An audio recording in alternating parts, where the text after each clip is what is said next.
একটা ঘটনা, একদম বড় ঘটনা, কিন্তু সেই ঘটনাটা কিভাবে রাজনৈতিক পট পরিবর্তনে বড় ভূমিকা নিতে পারে তার বড় প্রমাণ হচ্ছে কালিয়াচকের ঘটনা। যেভাবে বিচার বিভাগীয় আধিকারিকদের আটকে রাখা হলো, আপনারা হয়তো অনেকেই শুনেছেন সেই ভাইরাল হওয়া ভিডিও, যেখানে একজন মহিলা আধিকারিক গাড়িতে করে যখন যাচ্ছেন তার গাড়িতে মুহুর্মুহু ঢিল পড়ছে, কাঁচ ভেঙে দেওয়া হচ্ছে, সব চলছে, তখন তিনি চিৎকার করে বলছেন, কলকাতা হাইকোর্ট আপনি আমার সন্তানের দেখভাল করবেন, দায়িত্ব নেবেন প্লিজ, আজ যদি আমি মারা যাই। এই ঘটনাটা না গোটা ভারতকে কাঁপিয়ে দিয়েছে। আমি আপনাদের বলছি বাঙালির লজ্জা বেড়েছে, কিন্তু সেই সঙ্গে সঙ্গে তৃণমূলের কাছে কালিয়াচক কাল হয়ে উঠল। আমি আজ বলবো পরিবর্তিত পরিস্থিতিতে ভোটের সার্বিক ফল বদলে যেতে চলেছে। সেই সঙ্গে আমি বলবো যদি হিসেব না মেলে তৃণমূল যদি আবার ফিরে আসে, তাহলে ঠিক কেমন দুর্ভোগের মুখে পড়তে চলেছে এই বাংলার হিন্দুরা, এবং এই বাংলার হিন্দু মুসলমান মিলিয়ে আগামী প্রজন্মের ভবিষ্যৎ কেমন হতে চলেছে সেটার হিসেব দেব, আপনারা অঙ্ক মিলিয়ে নেবেন। এই প্রতিবেদন ভালো লাগলে অবশ্যই সাবস্ক্রাইব করবেন। পিনাকি বলছে এখন কেমন করে বদলে গেল আর কি হতে চলেছে বিধানসভা ভোটের রাজনৈতিক ফলাফল, সেটা জানতে দেখুন ও শুনুন পিনাকি বলছে। বন্ধুরা, আজ আমি দুটো ভাগে আমার প্রতিবেদন। প্রথমটা হচ্ছে এবার নির্বাচনের যে ফল, সেটা আমি আগে অনেকবার বলেছি, কেউ বিশ্বাস করতে চেয়েছেন, কেউ বিশ্বাস করতে চাননি, এটাই ঠিক। তার কারণ নির্বাচনের আগে যে সমীক্ষা হয় তা সব সময় মেলে না, কিন্তু অনেক সময় তা মেলে, এবং এটাই বৈজ্ঞানিক পদ্ধতি। এই যে হিসাবটা করা হয়, অনেকে মনে করেন গাঁজা খেয়ে হিসেব করা হয়েছে, লেখেন, অনেকে লেখেন, কিন্তু না। এর আগে আমি যে যে সংস্থার হিসাব শুনিয়েছি আপনাদের, এবং সর্বশেষ আইপ্যাকের করা যে হিসেব শুনিয়েছি, সেগুলো গাঁজা খেয়ে নয়, ঠান্ডা ঘরে বসে নয়, মানুষের কথা শুনে এবং সার্বিক পরিস্থিতি বিশ্লেষণ করে একটি বৈজ্ঞানিক পদ্ধতির মাধ্যমে এই ভোটের সমীক্ষা করা হয়। সেই সমীক্ষা প্রতি মুহূর্তে বদলাতে থাকে। ভোট যত এগোয় আসন কমে বাড়ে, বিজেপির আসন একটা সময় অনেক বেশি মনে হচ্ছিল, এখন সেটা কমছে অনেকটা। সেটার কারণ হচ্ছে প্রার্থী ঘোষণার পর তৃণমূলের কোথাও কোথাও প্রার্থী ভালো, এই কারণে ফল ভালো হতে পারে। কোথাও কোথাও বিজেপির প্রার্থী ভালো বলে আগে ভাবা হয়েছিল এই আসন জেতা যাবে না, কিন্তু সেই আসনে জয়ের সম্ভাবনা তৈরি হয়েছে। আমি হিসেবের মধ্যে বলিনি উত্তরপাড়া আসনের কথা, হুগলির দীপাঞ্জন চক্রবর্তী সেই আসনে প্রার্থী হওয়ার পর এখন স্থানীয় বাসিন্দাদের থেকে যে রিপোর্ট আসছে, সেখানে সমীক্ষকরা যা দেখছেন তাতে ফল ঘুরে যেতে পারে। হুগলি জেলায় এরকম অনেক কিছু হবে, কিন্তু সবচেয়ে বড় ক্ষতি তৃণমূলের হতে চলেছে মালদহ জেলায়।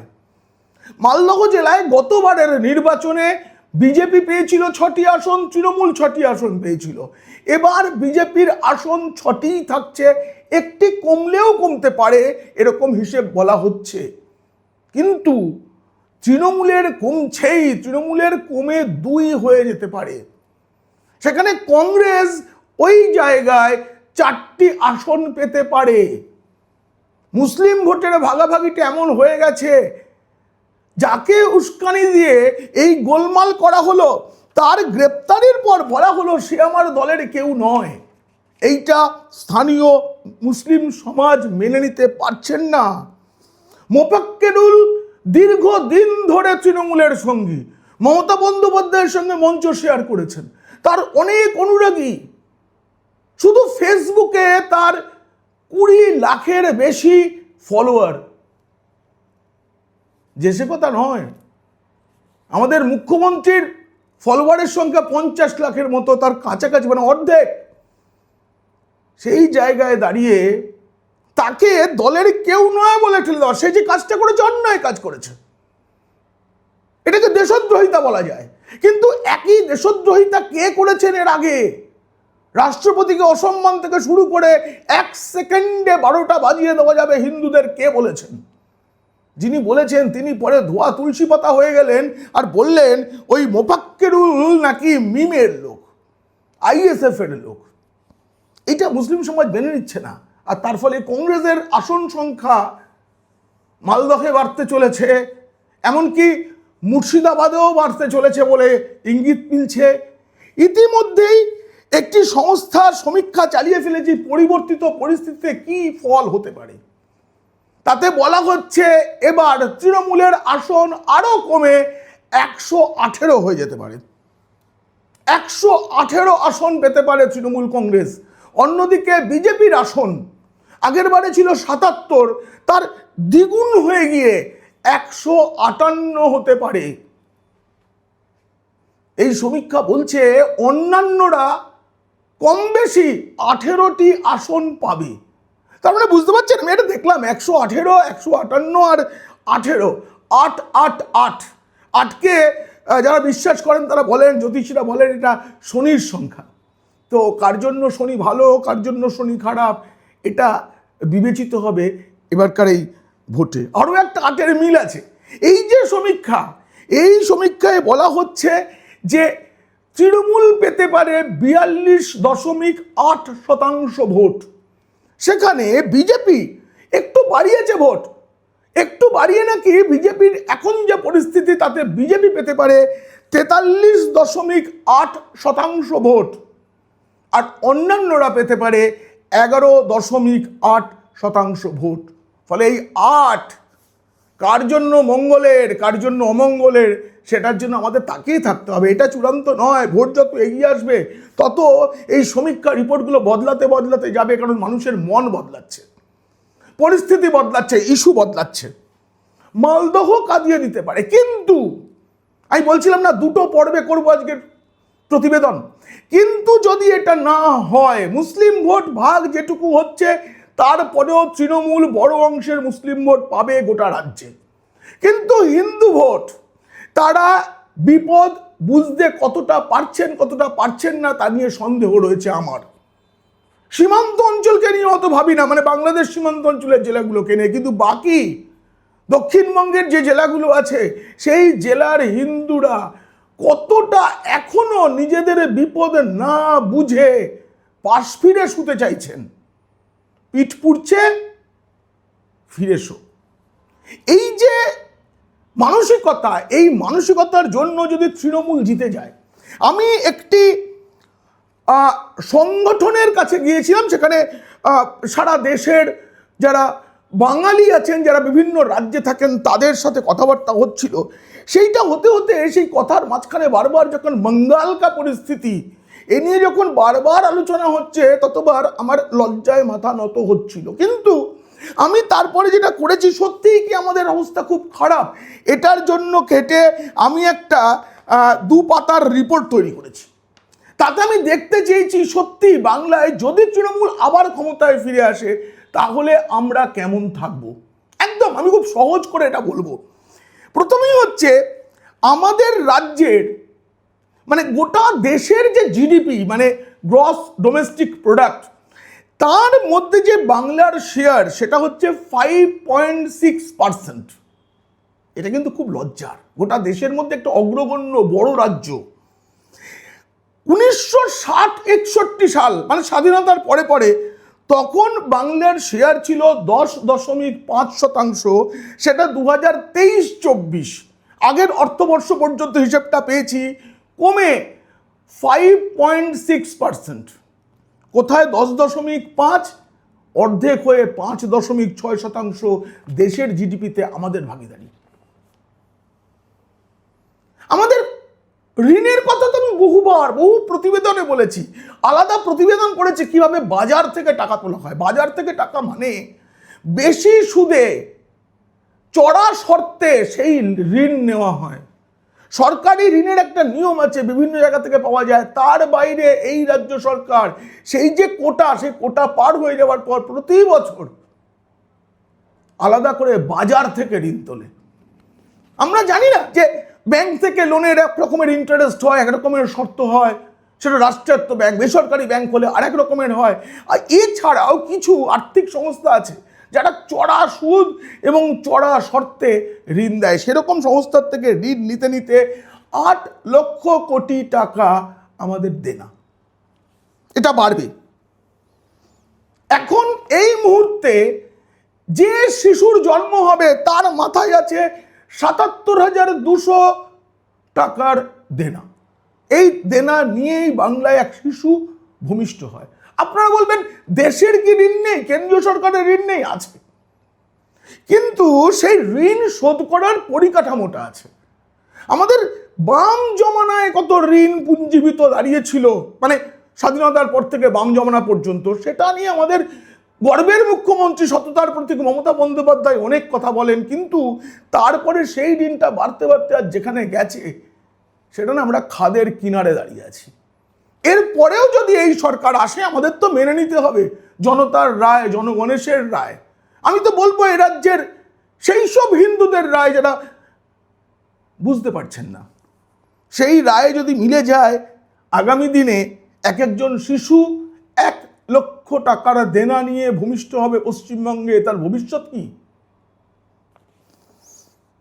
একটা রাজ্যের যে জিডিপি হয়, GSDP, gross state domestic product, এইটা এখন আমাদের রাজ্যে 4%, যেটা দেশের ছোট ছোট রাজ্যগুলোর এরকম হয়, কিন্তু দেশের যত বড় রাজ্য, সেই বড় রাজ্যের মধ্যে সবচেয়ে পিছিয়ে রয়েছি আমরা।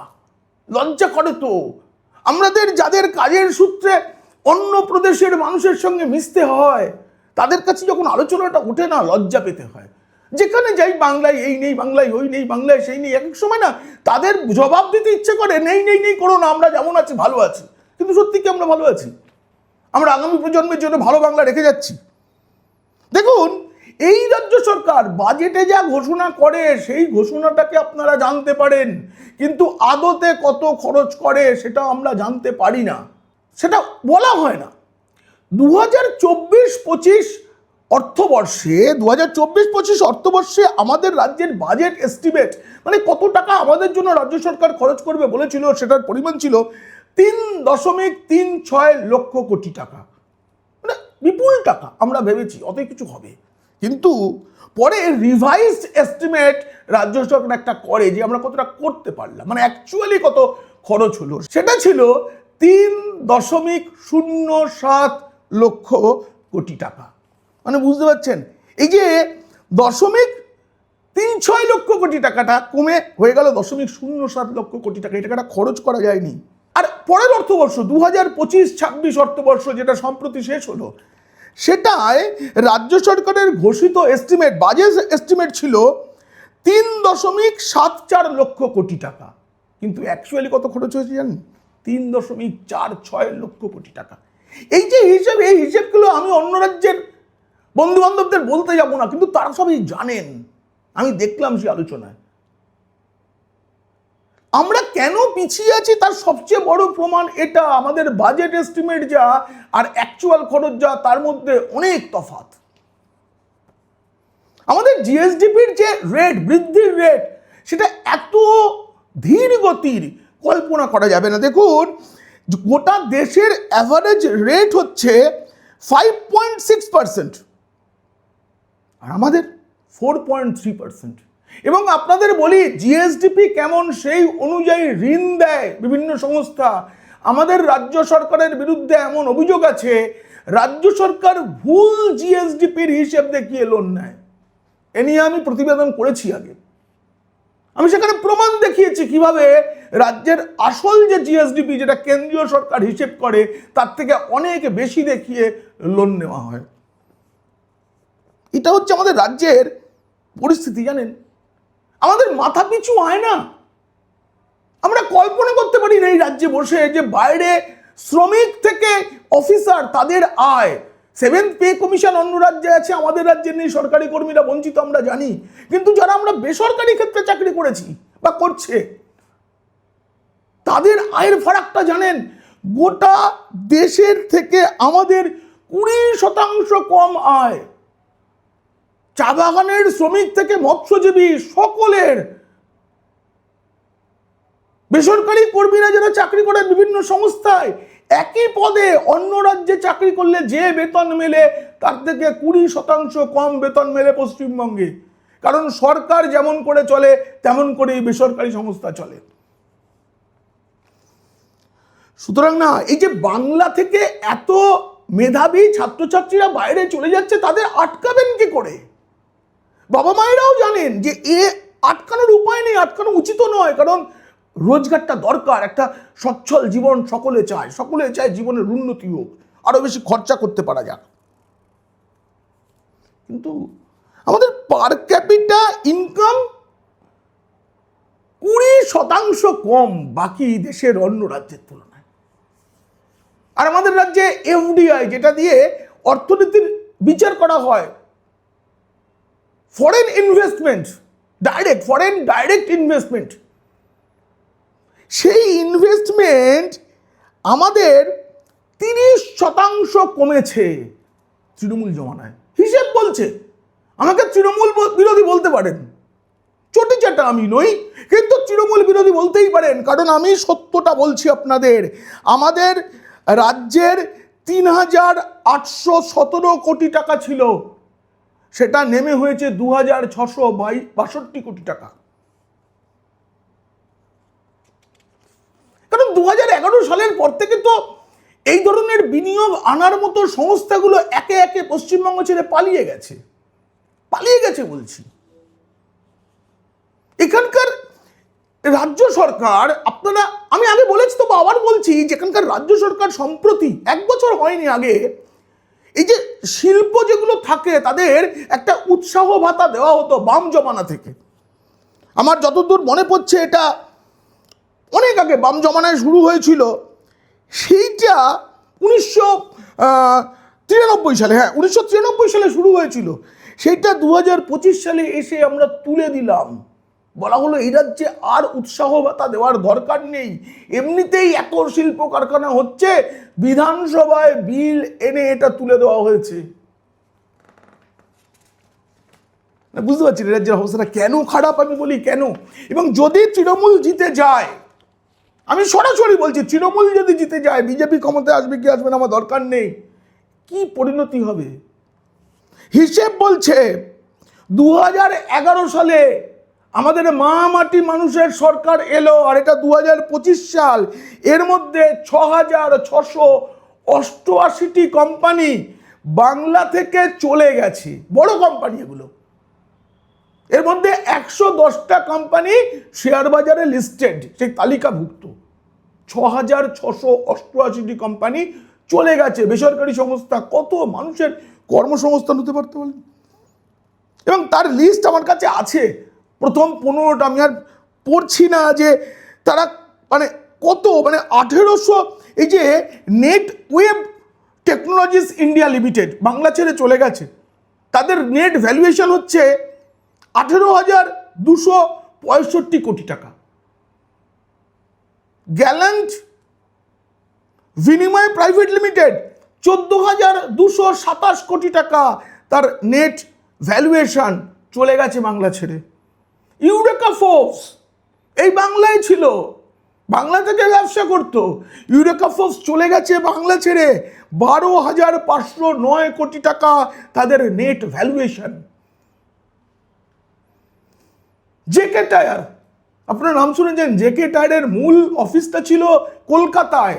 জেকে টায়ার এখন এখান থেকে পাত্তারি গুটিয়ে অন্য রাজ্যে চলে গেছে, শুধু সিন্ডিকেট রাজ, তোলাবাজি, রাজ্য সরকারের অসহযোগিতার জন্য। জেকে টায়ারের নেট ভ্যালুয়েশন হচ্ছে 12,481 কোটি। নিজের এবং আপনাদের লজ্জা বাড়াবো না পুরো তালিকাটা বলে। আমাদের রাজ্যে 47.6%, মন দিয়ে শুনুন সংখ্যাটা, 47.6% MA পাস ছেলে মেয়ের চাকরি নেই। 31.3% যাদের ডিপ্লোমা আছে, ভালো ডিগ্রির ডিপ্লোমা আছে, ডিগ্রি নয় ডিপ্লোমা আছে, তাদের চাকরি নেই। 40 থেকে 50 লাখ ছেলে মেয়ে অন্য রাজ্যে কাজ করতে যায়। এই যে কাজ করতে যাওয়াটা না, এই কাজ করতে যাওয়াটা মানে ধরুন একদম শ্রমিক লেভেলের লোক ভাবছেন তা নয়, বাংলা ভাষা নিয়ে কাজ করে এরকম মানুষ বেঙ্গালুরুতে নয়ডায় শিফট করে গেছে, সেখানকার কোম্পানি ওখানে রেখে কাজ করাচ্ছে। বাংলায় অনেক অসুবিধা, এবং বাংলার থেকে ওখানে গেলে বেতনটাও বেশি পাওয়া যায়। একেবারে আমি বলছি তো যে রাজমিস্ত্রির কাজ থেকে শুরু করে সফটওয়্যার ইঞ্জিনিয়ার, তারা সবাই বাংলা ছেড়ে চলে যাচ্ছে। পরিযায়ী শ্রমিক মানে শুধু ওইটুকু ভাববেন না, পরিযায়ী হচ্ছে মেধাও। আপনারা জানেন না, আমাদের দক্ষিণ 24 পরগনার একটা বড় অংশের মৎস্যজীবী বছরের একটা বড় সময় কেরলে চলে যান মাছ ধরতে। কারণ এই রাজ্যে এই যে বর্ষার সময় সমুদ্রে নামা বারণ, তার জন্য যে ক্ষতিপূরণ দেওয়ার কথা সেটা দেওয়া হয় না, বলা হয়েছিল কিন্তু দেওয়া হয় না। কেন্দ্রীয় সরকারের নিয়ে একটি প্রকল্প আছে, সেটা এই রাজ্যে চালু নয়। ফলে দক্ষিণ 24 পরগনার মৎস্য চাষিরা কেরলে চলে যান মাছ ধরার জন্য। কাজ আছে, টাকা আছে, বাড়ি ছেড়ে থাকতে হয়, সংসার চেনা, মাঠ পাড়া গ্রাম ছেড়ে থাকতে হয়, কিন্তু একটা বড় অঙ্কের টাকা তাদের ব্যাংক অ্যাকাউন্টে জমা হয়, সেটা নিয়ে তারা বাড়ি ফিরতে পারেন। এই যে মেসি এসেছিলেন না, পশ্চিম কলকাতা এলেন, সল্টলেকে, খুব লজ্জার ঘটনা ঘটলো। সুজিত বসু, অরূপ বিশ্বাস, ভাইপো বাবুর অফিসের লোকেরা, পিসিমণির বাড়ির পরিবারের সদস্যরা, তারা মারামারি কাটাকাটি করে সেলফি তুলতে গিয়ে যে অশান্তিটা করলেন। মেসি চলে গেলেন, মেসি তার যে ট্যুরের বিবরণ লিখলেন তাতে কলকাতার উল্লেখটুকু রইল না। এটা এ রাজ্যের আর্থিক ক্ষতি কত বড় কল্পনা করা যাবে না। ভবিষ্যতে আন্তর্জাতিক মানের খেলোয়াড়রা বাংলায় আসবেন কিনা তারা ভেবে দেখবেন তো। আখেরে ক্ষতি হলো কিন্তু বাংলার। অরূপ বিশ্বাসেরও চাকরি আছে, সুজিত বসুরও চাকরি আছে, মমতা বন্দ্যোপাধ্যায়েরও চাকরি আছে, কিন্তু এই চাকরিটা কন্টিনিউ করবে কিনা সেটা এবার ভোটাররা ঠিক করবেন। কিন্তু এখনো পর্যন্ত যা ফল ফলছে তাতে বিজেপি 158, তৃণমূল 118। এটাই থাকবে নাকি বিজেপির আসন কমে গিয়ে তৃণমূল 200-র উপরে চলে যাবে? আপনারা জানেন, কমেন্টে লিখুন সেসব কথা। সেই সঙ্গে এই প্রতিবেদন কেমন লাগলো সেটাও জানান। ভালো যদি লাগে তবে বন্ধুদের, আর খারাপ লাগলে শত্রুদের শেয়ার করুন। আপনারা এত কিছুর মধ্যেও ভালো থাকুন।